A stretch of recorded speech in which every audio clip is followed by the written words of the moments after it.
So you're looking at this video and you're thinking, should I get the Pixel 6? And there are things in this video that might make you think twice. Hey everybody, my name's Aidan, this is Everyday Tech. Before we get going, don't forget, subscribe to my channel below.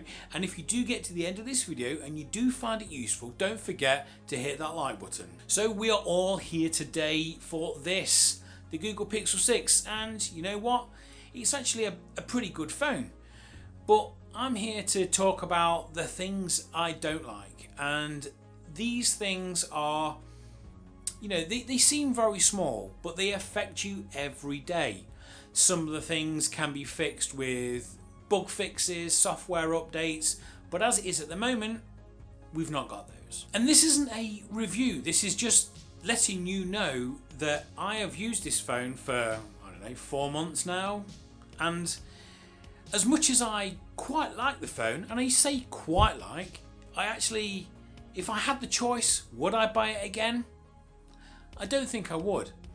And I'll be perfectly honest, I think there are better phones out there for the money, because this is £600, and I genuinely think for that amount of money, I know it's not a £1,200 flagship. I just wouldn't touch those.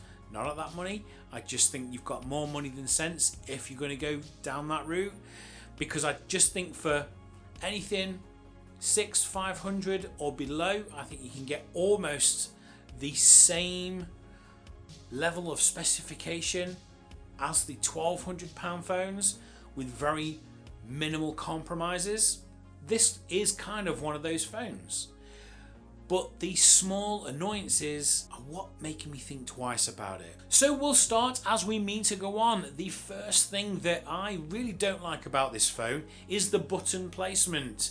As you can see here, you've got a rocker button for your volume, and then right here above it is your power button. Now on a lot of other phones, the power button is on the other side to the volume button, and there's a reason for that. For example, when I'm watching a YouTube video or a Netflix film, and I want to turn the volume up, I'm stood here like this, and I just go to turn the volume up, and boom, I've actually locked the screen because the volume button is here, and I've just pressed here, which is the screen lock button. Just have it on the other side. It would make it so much easier and so less frustrating. And the ironic thing is, the sound on this phone is actually fantastic. The dual speaker setup really gives it a beautiful sound if you're not using headphones, so you could get really quite rich sound for the size of the speakers on the phone. The next thing that really annoys me about this is the driving mode, right? So I have my phone paired to my car. When I get in the car, turn the car on, it goes into driving mode. That isn't what bothers me. What bothers me is if my screen is locked and it goes into driver's mode, it automatically turns the screen on. And my phone has been in my pocket, and what will happen is I'm driving along, and for some unknown reason I can hear one of two voices. One is usually my wife, because don't ask me how, it's dialed and called my wife. I'm not even sure how that's happened in my pocket. The other thing is, I'll just start getting navigation directions. It's navigating somewhere. It's in my pocket, I haven't started it, and it's just doing it by itself. And as you're driving, and I don't think it's safe. Ideally you pull over, you've got to dig it out of your pocket, turn it off, turn the screen back off. But then again, if you turn your car back on, if you've turned it off that is, you'll have the same problem again.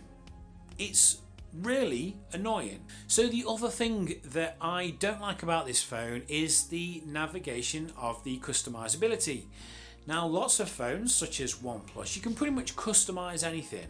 But with this phone, it has some customizability, and it's not the fact that it's limited that is annoying, it's the fact that it's not easy to navigate how you do these things.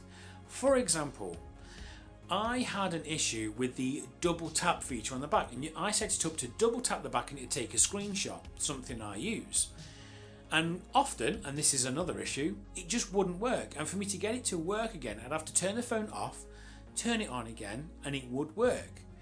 But I was trying to find how I turn it on and off, and I could not find how to turn that setting on and off. It wasn't easy, it wasn't simple to find. Like I say, there was a whole tips and tricks guide, but I didn't know where to look. And I am not an idiot, even though I may look it, but if I can't easily find it, then a lot of people might have that issue. And I just think, you know, it should be child's play, pretty much. I think you should be able to just look up or put in the search box double tap, and it should give you your options, you know, but it doesn't. It's just limited, and it is a little annoying. The other thing isn't actually the phone, it's the charger. It doesn't come with one, but again, I thought, it doesn't bother me. I've got plenty of chargers that will charge this phone. No, they don't work. I've got a couple of OnePlus Warp chargers. They will not charge this phone, but it gets more interesting than that. I have to use I've got the Huawei MateBook X Pro. Luckily, you charge that with USB Type-C, so I have to use my laptop charger to charge this. That works, but I can't use any of my mobile phone chargers. Really annoying. But here's the kicker. I bought a QI, whatever you want to call it, wireless charger. I plugged that into my OnePlus Warp charger, and it will charge the phone. What's that about? You know, it's just really strange. I don't know why it works for one and not for another. Perhaps because the Qi wireless charger requires less power. I don't know. But it's just something that is really frustrating, and I imagine a lot of people aren't going to have Type-C laptop chargers hanging around, and they're going to either have to buy a wireless charger or a USB Type-C charger plug that is adequate for this phone. And the other thing that I don't like about this phone is the auto brightness setting on the screen, that is. So quite often the auto screen brightness works when you go from inside to outside, a light room to a dark room, and often it'll go to its dimmest setting if it's in a darker room. But I find, and again this is just me because again I have to wear glasses, ta-da! And when it's on its lowest setting, I find there is not enough detail for me to see the screen properly, so I have to pull down the menu, turn up the screen brightness anyway, and I have to do that quite often throughout the day because it's just really annoying for me. And again, you will be able to turn that off, but for the most part I actually quite like the adaptive screen brightness, because if I had it on bright all day, every time I used it, it will go through the battery a little bit quicker. And the other thing related to that is the auto rotate. So when you turn it, now sometimes it works, sometimes it doesn't. And then they have a feature in here which is like the eye detection. I have had it on, I have had it off. I have no idea how it works. It doesn't seem to work. I might be lying down and I'm looking at it, it will just rotate anyway. And quite often when I'm watching YouTube videos, if I turn it, it may not flip the video around and I just have to press the box to do it manually.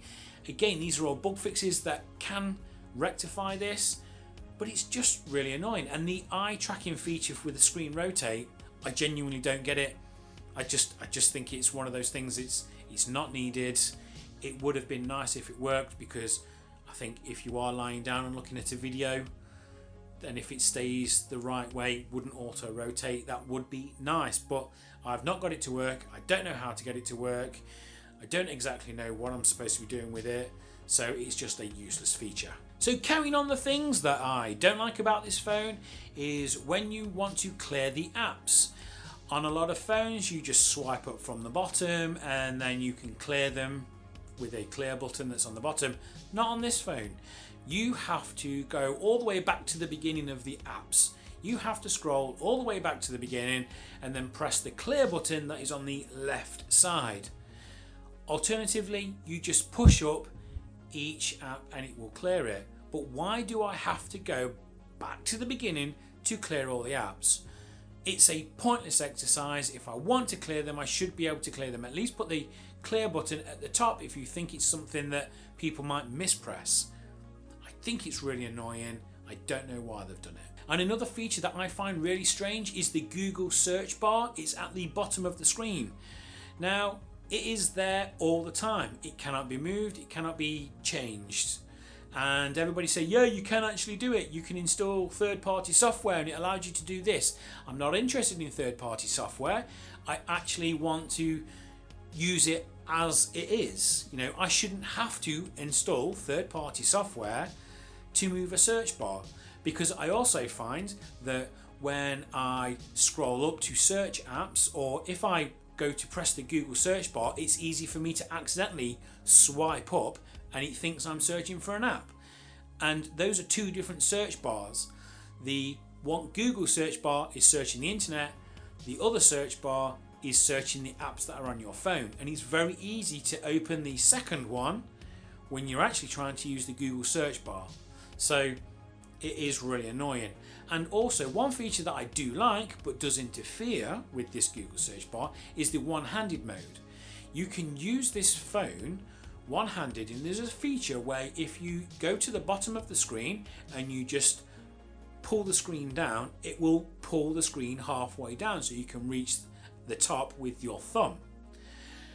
Again, when I'm using Google, when I'm trying to access it, sometimes it thinks I'm using the one-handed mode and I'm really not. Again, small niggly things. You can turn the one-handed mode off if you want. That will solve the problem. But I actually do like the one-handed mode. But it would solve it if I could just move the Google search bar to the top. Then that would solve that issue. And one of the last things about this phone that I'm really not keen on. If you are in, let's say, eBay or Netflix and you can scroll left to right when you're searching for things, if you get too close to the left or the right hand side of the screen, now this is only when you have the gestures turned on, then if you get too close, then you actually go back instead of scrolling across, which means if you've just opened Netflix and you are scrolling about what's in the top 10 TV series in your region, if you get too close to the edge, it's just going to go back and close the app. Really frustrating. You have to open it up again and start again.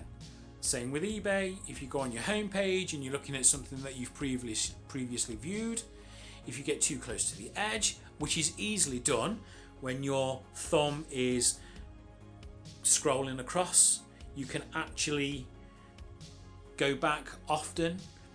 Again, you can get around that by turning the gestures off. I like the gestures, but I preferred it, let's say, on OnePlus. When to go back, you just pushed up from the bottom left or right hand corner, and that took us back, because that was a gesture that wasn't often used for anything else. Whereas because people do scroll left to right, that can be easily misused to your annoyance. But the last thing I get annoyed about on this phone is probably one of its greatest features, and that's the camera. The camera itself is great, but the app that they use to control the camera is not so great.